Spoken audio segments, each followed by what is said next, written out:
This is draft season. No, I mean, like the guys, this is really draft season. We're in the middle of the draft. It's pretty good. It's brought to you by Moody's, a proud partner of New York Giants. Decode risk, unlock opportunity. Learn more at Moody's.com.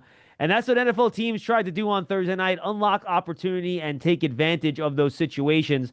And joining me as always to talk about it is our draft expert, Tony Pauline from Sportskeeda. Tony, we have a first round in the books. We thought there would be a lot of surprises in a draft with a bunch of uncertainty. I think there was. We did have three trades, I believe, right? We had two at the top and then one at the top, two in the 20s. We'll talk about that and a whole lot more. What was your takeaway walking away from round one of the 2025 NFL draft? Well, I thought the first half of the draft had good pace. I mean, the first half of the draft took Yeah. an hour and a half. The second half of the draft kind of dragged a little bit. I think teams in that bottom half of round one, especially in the 20s, worked the clock because they were talking about potentially trading down. I thought three trades was all we were going to have. I had wrote about that. Obviously, there was a shocker of a trade at the top, which we thought.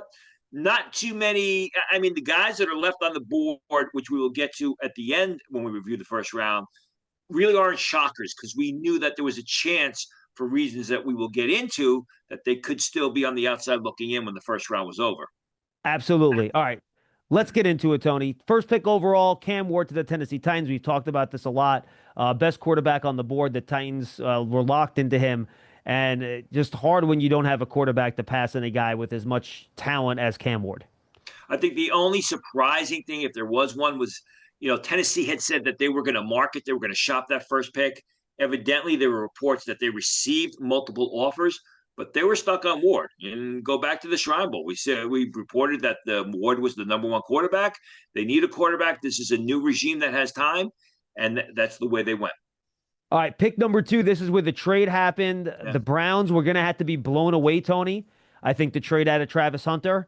And give the Jaguars credit. They came with the fire, man. They traded next year's one, this year's two, and then they swapped a couple fourth and sixth round picks in there as well. But to move up three spots for a non quarterback to get a two and a one the following year, look, I understand trading out of Travis Hunter is a tough spot. He's going to be a great player. But given the Brown situation where they really don't have a quarterback, they have all this extra draft capital this year and next year now to build up their roster and next year to maybe find a quarterback. Heck, maybe they'll pick one at 33, top of the second round. Who knows? I thought the Browns did as well as they possibly could have trading out of that pick. Travis Hunter better be a great player because this is the type of move that gets general managers and coaches fired forever if they can't get him to produce. I'm surprised, but I'm not surprised. I'm not surprised because, if you go back to our shows, I had said when it was talked about Ashton Genty going to Jacksonville at 5, their strategy was they were going to look to draft as many skilled players as possible to surround Trevor Lawrence with talent to get him to the position where they thought he should be when he was drafted all those years ago. We thought he was going to be a franchise quarterback. I am surprised at the price. I mean, it is a very hefty price. They better play well in 2025 because if it's a Carolina Bryce Young type of situation and and they don't play well and Cleveland is drafting or selecting at the top of the 2026 draft with the Jaguars pick, there's going to be a lot of looking over their shoulders and shoulda, woulda, couldas. All right, and we'll get to what Cleveland does at 5 in a second. The Giants at 3, Tony, picked Abdul Carter. The chalk continued. He was the other elite position player in this draft besides Ashton Genty, and the Giants selected him at 3rd overall. Yeah, and they didn't take too much time before they got the card up. So obviously, everybody knew this pick. There was talk maybe they could trade down. I think that they were settled on Abdul Carter. He's the best player in the draft, or at least the top player on my board, and he's an impact defensive player. And then they also, it was reported that they're going to give Kayvon Thibodeau that 5th year, which I thought was interesting after selecting Abdul Carter. Can't have enough pass rushers. And Joe Shane said at the press conference after they made the pick that that was an easy selection for them at number 3 and not really a lot of debate about what they were going to do with that pick. Patriots at 4, more chalk. Will Campbell. They need a left tackle, Tony. They picked the guy they thought that would be the best left tackle in the draft. Absolutely. Absolutely. I mean, they need a left tackle. Was it going to be Armand Membo? Armand Membo's a bit of a project at left tackle. You got Will Campbell. He's just got to play hard. He's got to play every snap like he did in the second half of the year rather than be a little bit soft as he did in the first half of 2024. but they fill a need with a potentially very good player.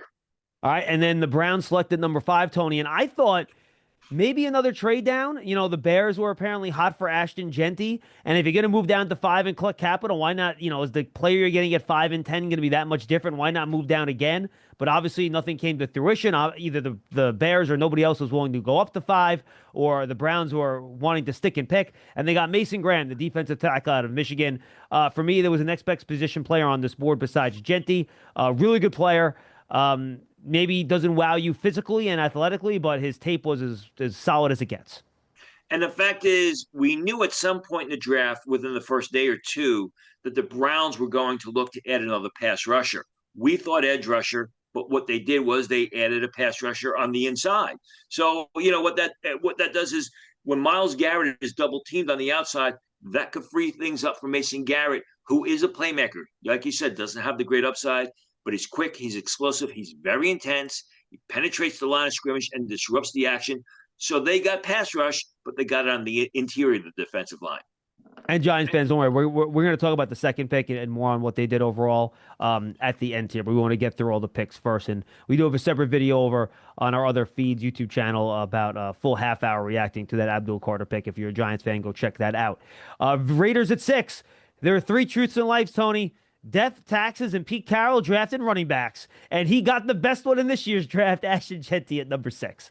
I mean, they had to be happy. They probably were sitting in their war room, watching what was going on in front of them.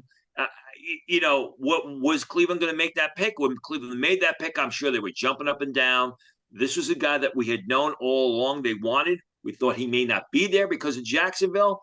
I mean, it worked out perfectly for them, as well as the next team, the New York Jets. Yeah, and they select Armand Membo, a bookend offensive tackle for Olu Fashanu. Absolutely. And this was the guy that I've known that they wanted for the past month. I mean, they need a right tackle. He's a big, explosive, athletic guy. I think he's going to be a day one starter. I've said multiple times, I believe Armand Membo will be the best offensive lineman to come out of this draft. May need a little bit of time because he's a young guy, just turned 21 last month, but the upside is incredible. And the tape is really good, too. He's not just an athletic guy who looks good in shorts and a T-shirt. Watch the film from 2023 to 2024. He was a masher. He was dominant, and he showed progress in his game. Absolutely. Then we're going to go to pick number 6 here, 7 rather. Rather 8. Let me take that back. It's getting late, people. It's midnight. Here's when John and I are taping this, so it's late. I apologize, folks. The Carolina Panthers, I think we kind of thought they were going to go defense here, Tony, because they need defense so badly. But honestly, I'm sorry, he doesn't like Teterola McMillan, T-Mac, was the number 6 player on my board, and the Panthers got him at 8. The wide receiver, I think if you're looking for value, I think they got pretty good value there with the 8th pick. Yeah, I mean, if you're bought into the outside narrative, he was falling. But you asked me the other night who was my favorite player in the draft. I said Tet McMillan. I mean, he is a big game controlling receiver, good for the Carolina Panthers, blocking out the noise and going with this guy. He was definitely a top 10 talent, always the number 1 receiver on my board. Maybe not the fastest guy, but a natural pass catcher with a long frame who's also very smart. Again, a day 1 starter. Bryce Young looks like he's going to be their quarterback the way he rebounded late last year. You want to make Bryce Young even better. You want to help him take that next step. Get him a receiver like Tet McMillan. The Saints like to pick players in the trenches, Tony. Ryan Ramczyk retired this offseason. Enter Kelvin Banks. You will slide right in along with they drafted the kid Penning from Northern Iowa a couple years ago. Yeah, they had Penning, but last year they drafted not Falatani from Washington. They drafted Fuaga. They drafted Talisi Fuaga. So he'll join him on the offensive line down there in New Orleans. They spend a lot of capital on that offensive line, man. They just keep spending picks on it, but they're trying to solidify it, and a nice player there, Kelvin Banks, for the Saints at 9. Nice player, but I mean, like you said, I mean, it's nonstop offensive linemen, not only in the first round, but in the second round. And even at times when you think they're not going to take offensive linemen, they go with a guy like Cesar Ruiz. So, I mean, I don't know what to say. I like Kelvin Banks. Yeah, it makes a lot of sense. But at some point in time, you got to stop the bleeding. You got to go with what you have, because what happens is you're so focused early in the draft on one unit, on one area. Holes are created in other areas of the team that really need to be filled. Absolutely. And then we talked about, Ty Warren. There was a lot of heat on his name, Tony, but wasn't always definitely going to be the first tight end taken. And the Bears proved that out, picking Colston Loveland out of Michigan instead. I said on this show multiple times. I've written about it multiple times. Even on my board, it was reflective. Colston Loveland was the number one tight end in this draft, and I said till I was blue in the face, Colston Loveland is more Brock Bowers than Tyler Warren is. Now, he isn't full Brock Bowers. Let's be clear. No, He's not full but he's Brock more. Bowers, but he's He's more more like him. Brock Bowers. Correct. Exactly. Yes. He's more Sam Laporta than Tyler Warren in the sense that he's more of a downfield pass catcher at the tight end position. He will stretch the defense. He can go over the middle and make the difficult reception. Not surprised by this pick at all. I did think that Tyler Warren was going to be selected before Colston Loveland, even though I was hearing otherwise and reporting otherwise. But still, Loveland was always the number one tight end on my board. I had reported it. Good for the Bears for again blocking out the noise and going with the best player at the position. Niners at number 11 select Michael Williams, edge player out of Georgia, Tony. We know they needed help up front on the defensive line. This could have been a Walter Nolan landing spot, but Michael Williams still on the board. Really safe player, big, long-armed, young, really talented. And when Michael Williams fell to this spot, I think it was easy for him because Michael Williams was rated much higher than Walter Nolan. But you put him on the other side of Boza. They still have to fill some holes on the interior of that defensive line. But Williams is a guy that's got great upside. He's a great fit for that system. And just as he gets bigger and physically matures, it'll just improve his game. All right, let's jump over to the Dallas Cowboys at pick number 12. I get the feeling if Tedero McMillan was on the board, Tony, he might have been the pick here for them, but he was not. So instead of going to Matthew Golden, Dallas does what Dallas usually does pretty well, is draft offensive linemen early, and they select Tyler Booker, the guard out of Alabama, who I know checks all the boxes from a personality perspective, a leadership perspective, Tony. And if Brian Schottenheimer wants to run a power running system, he's the perfect guard to run that. I mean, still a bit of a strange pick in the sense that it was early. I don't think that anyone had Booker going this early in the draft. I like the player. I just don't like him being selected with the 12th pick. This is definitely Dallas Cowboy type of offensive lineman. We'll see what happens moving forward. If it works out for them, great. If it doesn't, there's going to be a lot of looking back and saying, why did you take this guy so early in the draft? I'll tell you though, if you want to run it up the middle, Tony, Tyler Smith, Tyler Booker, and Cooper Beebe lined up next to each other. Those are three pretty good run blockers if you want to run the ball up the middle. So we'll see how the Cowboys outrun their offense with those three monsters in the middle. All right, then the Dolphins at 13, speaking of monsters in the middle, Kenneth Grant, the big defensive tackle out of Michigan. I think when Kelvin Banks was off the board early, they had to rearrange their draft board, or they had to go in a different direction, especially with Will Johnson, the injury to Will Johnson. I like Kenneth Grant. He was my number 2 defensive tackle on my board. He's got tremendous upside. So we've said all along, when you compare him to his teammate Mason Graham, he's not as polished as Mason Graham, but he could be the better player 2 or 3 years down the road. Yeah, I think he'll fit in on that Dolphins defense. I remember they lost Christian Wilkins a couple years ago in free agency to the Raiders, so a good player up front for them. Then the Colts, we always talked about in the pick at a tight end, Tony. This is one of those things that it's just a matter of which one was going to be left, if either of them were going to be left, and it turns out to be Tyler Warren, and he's going to the Colts. And they didn't have to trade up to get him. There was talk yesterday that they could make a move up to get him. They didn't. They sat there. They get Tyler Warren. I think he's going to be a day one starter, and he fits a need. Absolutely agree. All right. And then the Falcons needed a pass rusher, and Jalen Walker's still sitting there, Tony. He was the guy that fell. This was probably a pretty easy one for them with Jalen Walker still on the board. Yeah, absolutely. Now, why did Jalen Walker fall? Well, number one, he's 6'1", 245 pounds, doesn't have great growth potential. I heard that there were concerns about his body type, the way he's built. That bodes well with some team, or that basically that's a concern for some teams, which is why Walker dropped. But this could be a great pickup for the Falcons. This was great value as far as I'm concerned. Just more than an up the field guy. I'm sure they're going to use him all over the place. They get another pass rusher later on, which we'll talk about. Yep. Another athletic guy. So they now have the freedom to use Walker up the field or as a traditional linebacker off the ball. A Georgia guy stays in Georgia. And when you kind of knew this was going to be the defensive line pass rush kind of cycle here, you had 3 teams in a row that needed them. And the Cardinals wanted defensive line help. They go Walter Nolan, a player we mentioned earlier, a good 3-tech upfield pass rusher.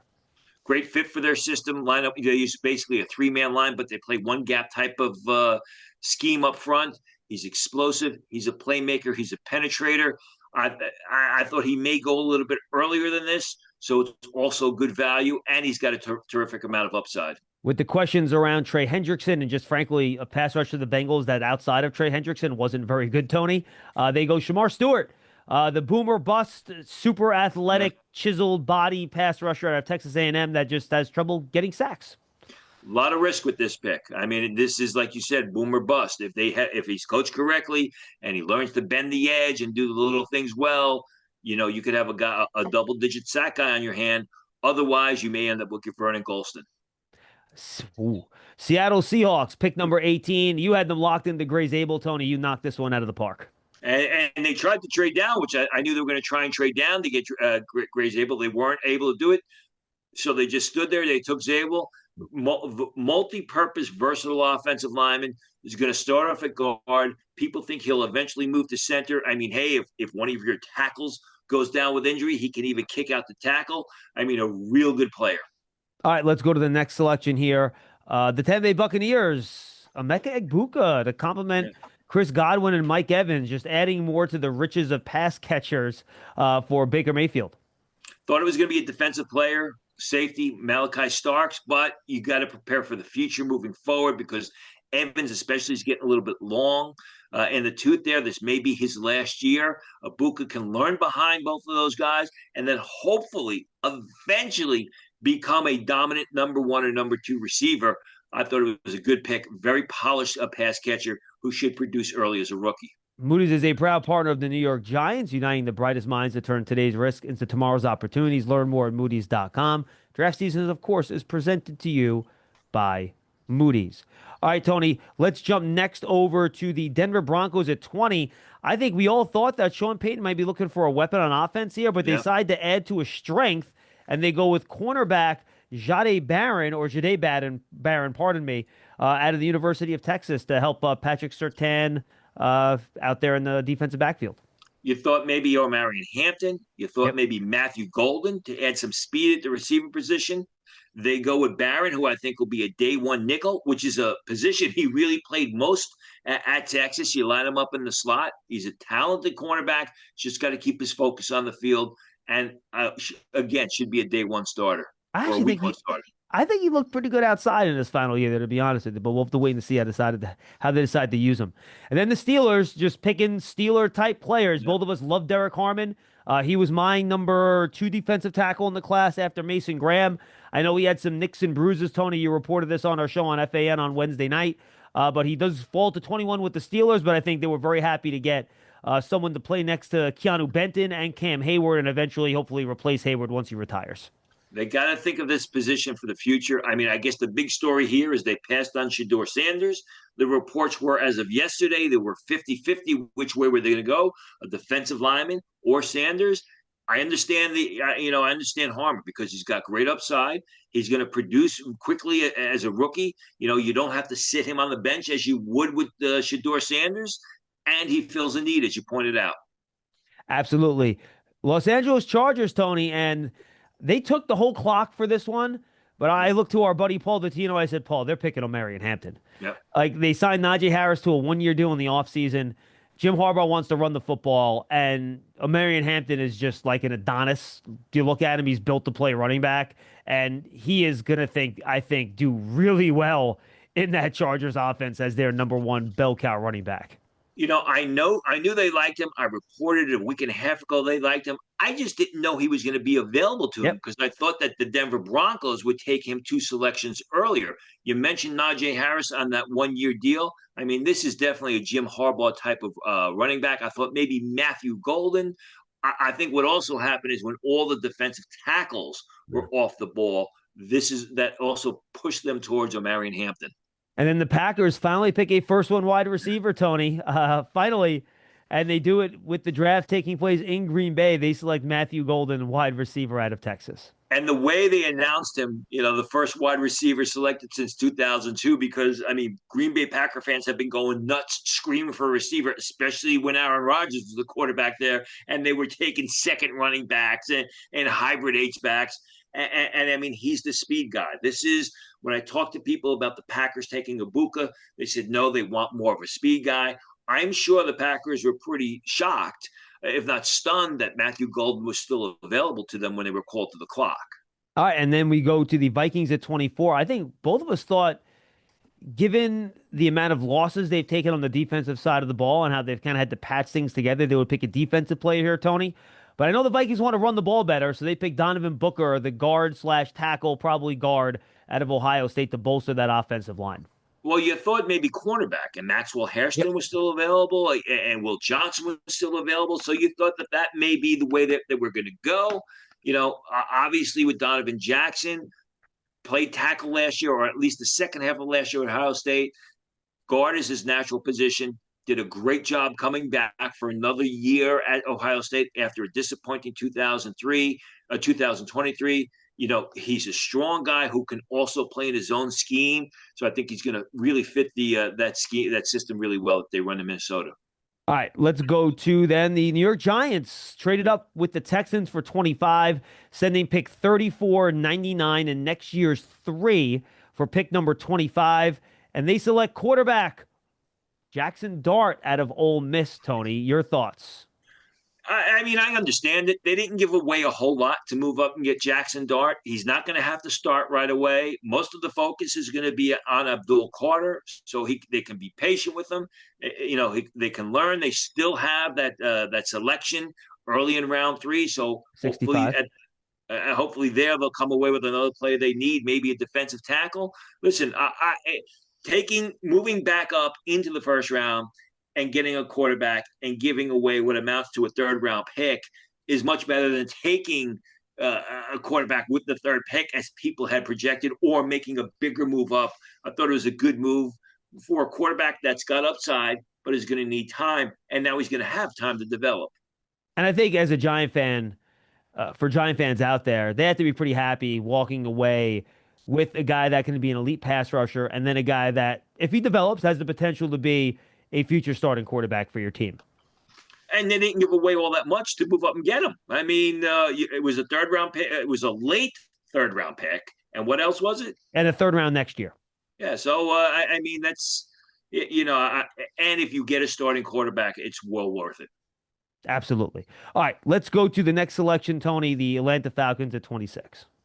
Well, James Pierce was the guy who I had them mock taking at 15. They made a big trade back into the bottom part of round 1. And that cost them their first round pick next year, by the way. That was a much bigger price than what the Giants had to pay to move up. And so, with Walker and with Pierce, they hope to have their pass rushing duo of the future. They better have it for the price that they paid. But the fact is this, Pierce, like Jalen Walker, is an excellent athlete, except he's 3 inches taller. He's 10 pounds heavier. He's got more growth potential. He plays like a tremendous athlete. He ran 4.47 at the combine. He plays that fast. He's just got to get a little bit stronger. You can do a lot of different things with him. They gave away a lot. We'll see how it works out. I think Walker's probably a little bit bendier than Pierce is, Tony, right? I think Pierce is probably quicker in a straight line, maybe, but certainly a really good speed rusher, James Pierce Jr. All right, pick number 27, the Baltimore Ravens. They just picked good football players. They picked Malachi Starks to go with Kyle Hamilton at safety. I don't know that they thought he was going to be there, but like you said, that it's going to be a dynamic duo with Kyle Hamilton. I mean, Starks, we'll see how they line him up. Starks is more of a true center fielder. He goes sideline to sideline. I think he's got better range than Hamilton, but you never know. They may use him closer to the line of scrimmage. I'm with you. I think Starks is best playing in that center field role, playing downhill. So I think that's how I'd use him too, and let Hamilton use his size in those smaller areas. Detroit Lions at 28 pick a very Detroit Lions type of player. Like Dan Campbell probably was just salivating all over himself watching Tyleik Williams play football. Just a massive man, strong, controls the line of scrimmage, great against the run. Very athletic as well. If you watch this show through the college football playoffs, I said continually that I thought Williams helped himself more than any other player in the college football playoffs. Jack Sawyer got a lot of the headlines. Jack Sawyer made some impact plays, But if you watch down after down, it was Tyleek Williams that was getting the double teams. It was Tyleek Williams who was penetrating the line of scrimmage and forcing the quarterback to leave the pocket or move his feet, or forcing the running backs to change direction or alter the angles of his runs. He's massive, but he's also relatively athletic. The other thing about Williams is he's shown consistent improvement the past 2 years, which I think is major. All right, let's go to the next selection, and that is the Commanders. Well, I'm Yes. not surprised took an offensive lineman, Tommy, but they just did trade for left tackle Laramie Tunsil. Now they select left tackle Josh Connerly. I'm curious to see where he winds up on that offensive line. Well, I mean, I've heard right tackle, which I don't think he's a right tackle. I think he's more of a zone blocking type guard. Like you said, it'll be interesting to see where he lines up. But the fact of the matter is, the class of the NFC East is the Philadelphia Eagles, and they do nothing but draft offensive linemen. You've got Jaden Daniels there. He looks like he's going to be the franchise for years to come. You better protect him.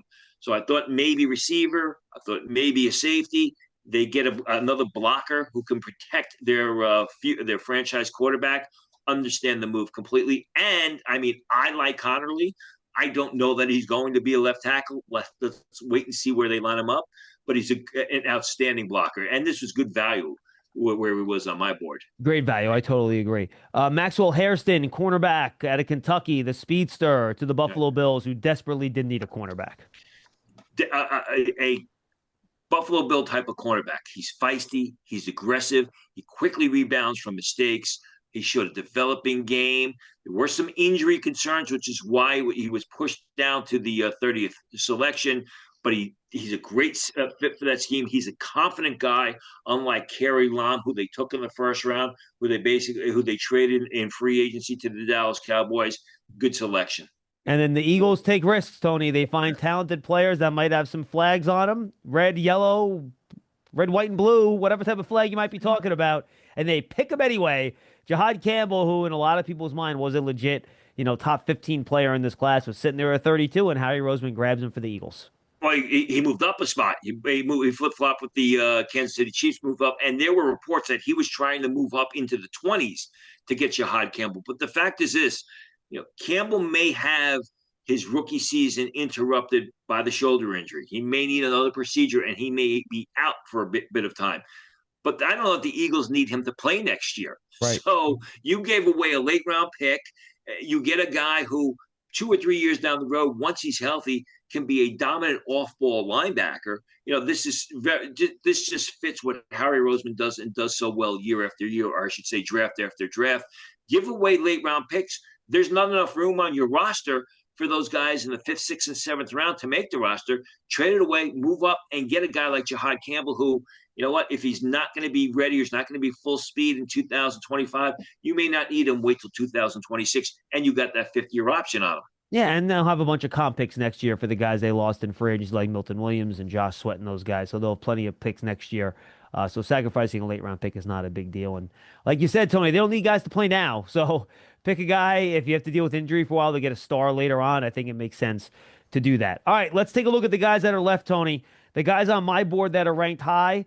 Not many. Wait, whoa. You shortchanging the Kansas City Chiefs. The Chiefs I missed the Chiefs. I'm sorry. Yeah, go for the Chiefs, Tony. I'm sorry. Chiefs took Josh Simmons, who I actually had them in my earlier mock drafts all the way through taking Josh Simmons, and I moved away from the last mock draft because of the injury concerns with Josh Simmons. But listen, as we saw in the Super Bowl when the Eagles were pounding the Kansas City Chiefs and Patrick Mahomes, they needed offensive linemen. That's the way they went. As we talked about with Josh Simmons, if he had not gotten hurt and he had remained healthy, throughout the season and continued to improve, there was a good chance he was going to be the first left tackle taken. The Chiefs get him with the last pick of the first round. Again, he may not be ready to play for a while because it was a torn patella injury, but they signed a left tackle in free agency, so you can just ease Josh Simmons in. Excellent pick. I mean, the Chiefs have selected some offensive linemen the past couple of years in the second, third round that haven't worked out. I'm sure they're hoping that Simmons finally breaks that jinx. All right, and now let's look at the players that are left, Tony. The only guy with a true first round grade left on my board is Mike Green, the edge rusher. And Right? I know there's some off the field stuff with him that would have knocked him down. I did not put that into consideration because I don't know the facts of the case when I went through it. Other guys that have borderline first round grades that are still around, they're Will Johnson, Donovan Ezeraku, Nick Scorton, and Nick Emenwari. So those are the only guys that I think really sticking out to me as the best players left available. I agree with you about Emanowari. I agree with you about Scorton. Obviously, Shador Sanders. You may not have a first round grade on him, but he's still a quarterback. And I mean, literally for a month, the airwaves have talked about nothing other than where is Shador Sanders going to go? Is he going to be a top 5 pick? Well, he wasn't a top 32 pick, so that conversation will continue on tomorrow. Will Johnson, he fell because of the injuries. He has a knee issue, which is a problem. I was surprised he was there at the draft tonight. Uh, and again, he really didn't play well the first 7 games this year when he was on the field. If you go back to the 2023 film, he looks like a top 10 pick. It's an iffy situation. Sometimes it's tough when a cornerback's coming off a bad year, goes into the NFL. So it's going to be an uphill climb for Will Johnson, who now is going to be a day 2 pick. All right. How about the teams now picking at the top of the second round, Tony? Whenever we, go through this and you teams have a chance to sleep on who's left on their board, they wake up in the morning, they often kind of get obsessed with certain players, and teams are going to look to move up. And now the team's sitting there in the top of round two. You have the Cleveland Browns at 33. The Houston Texans have the Giants selection at 34. You have the Tennessee Titans at 35. Then the Browns again at 36. So who do you think some of the guys are those teams could target based on their needs and maybe other teams that might be looking to trade up into one of those spots? Well, the Browns still need a quarterback. So the question is, where does Tyler Shuck go? Where does Jalen Milrow go? And Shador The Sanders, obviously. I'm sorry, and Shador Sanders. There you go. We're just talking and Shador Sanders. So there's a dearth of, I'm not a dearth. There's a bunch of quarterbacks still available at the top of round 2, as we thought there would be, because we only thought there was going to be 2 quarterbacks selected in the first round. There's some question as whether the second one's going to be Dart or Shador Sanders. Tennessee, I think you got to look at you got to look at pass rushers. New England, you got pass rushers. I think that's where Ezra Rockwell's going to go. The Bears, there's no real offensive tackle left there for them. They could go pass rusher because they went tight end in the first round. The Browns, with their second pick, wouldn't be surprised if they look offensive line because they've had a lot of problems with that unit. And you're going to have you got to do something to keep Joe Flacco standing upright next season. Absolutely. All right, Tony, give me who are your favorite picks of the day, and then we'll wrap things up. I got to go with the New York Jets and Armand Membo. He's one of my favorite players. I think he's going to be the best offensive lineman to come out of this draft, and he fills a need. I love what the Carolina Panthers did with Ted McMillan, only because I thought he was one of the most underrated and undervalued players going into the draft. Give Seattle Seahawks credit for Gray Zabel. That's the guy they wanted. That's the guy they came away with. And let's see, later on, bottom half of the first round, I like Josh Connerly. I think the Commanders did a good job getting another blocker for Jaden Daniels. It'll just be interesting to see where they line him up. I'm with you, Tony. Good stuff. We're going to catch up for our show on WFAN live on Sunday morning. That'll be from 8 to 10. Tony will be with us in the 9 o'clock hour from 9 to 10. Then we're going to record our draft recap draft season, which we'll probably post either Sunday night, but more likely Monday morning. And then we'll have one more draft season before the end of the year for Tony's look ahead to the 2026 NFL Draft. For Tony Pauline, I'm John Schmeelk. Thanks so much for being with us on this edition of Draft Season, presented by Moody's, a proud partner of the New York Football Giants, coming to you from the Hackensack Meridian Health Podcast Studio. Keep getting better. For Tony Pauline from Sportskeeda, I am John Schmeelk. Thanks for being with us. We'll see you tomorrow.